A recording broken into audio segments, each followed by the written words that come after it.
Hi, I'm Trey Slaughter. I'm from Lake Jackson, Texas. I'm an artist living and working in Houston, Texas. Art's always been part of my life. I moved to Houston 20 years ago to attend the Art Institute to obtain a degree in graphic design. Through the course of a few painting classes, obtaining that design degree, I decided that painting was more my speed. So I decided that painting would be my full-time career about 10 years ago. As a person that deals with a lot of anxiety and bipolar disorder, my social capacity is not very good. I'm more of a studio-bound hermit kind of guy, just constantly making work. At the same time, I'm a storyteller at heart. So incorporating people and telling as much of a story through my pieces as I can is my goal. I utilize the work as a therapy, and also I utilize the work to tell a story. I'm drawn to work that you can go back and look at 2, 3, or 4 different times and see something new in it, and that's the kind of work that I also try to make as well. As far as influences through artists, I have to say that Salvador Dali was my very first influence. As far as a favorite artist, Jean-Michel Basquiat is a favorite of mine. I like that style of work, but then I'm also a huge fan of Jackson Pollock and Picasso as well. I use a hashtag #ArtMarksTime. I think it's an artist's duty to mark time through their work and to tell what's going on currently while they're making the work.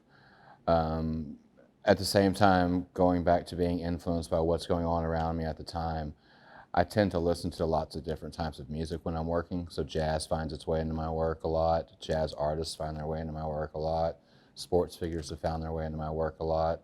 As far as Kamala Harris, I mean, there's a lot of reasons. She's the first female vice president of color, and I think, she's going to institute a lot of change. And from what we've just come out from under, hopefully we're in for a lot of change.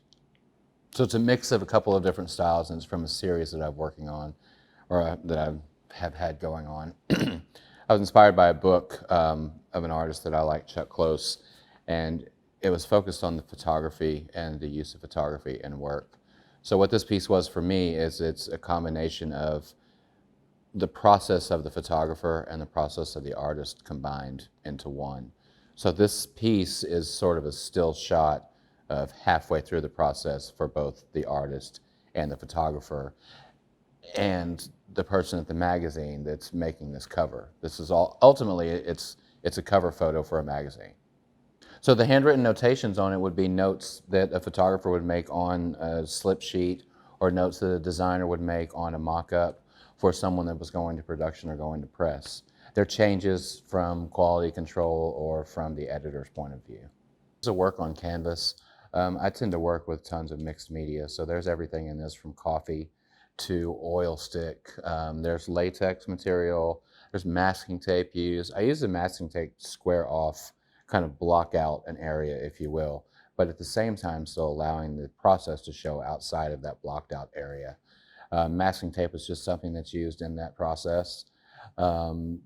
There's oil stick, like I said, there's charcoal, there's coffee, there's a little bit of sweat, probably not any blood, but almost everything else. I work in all kinds of mediums, just everything that's laying around. Coffee is one of my new favorites. To whomever is the lucky person that ends up owning this piece, they're marking time, they're marking history. If they have children, I want them to be able to point to their children and show that this is marking a time in history. They lived through a new event, a world event, a time of change, a time of hope, and through Kamala's presence, a time of humble appreciation.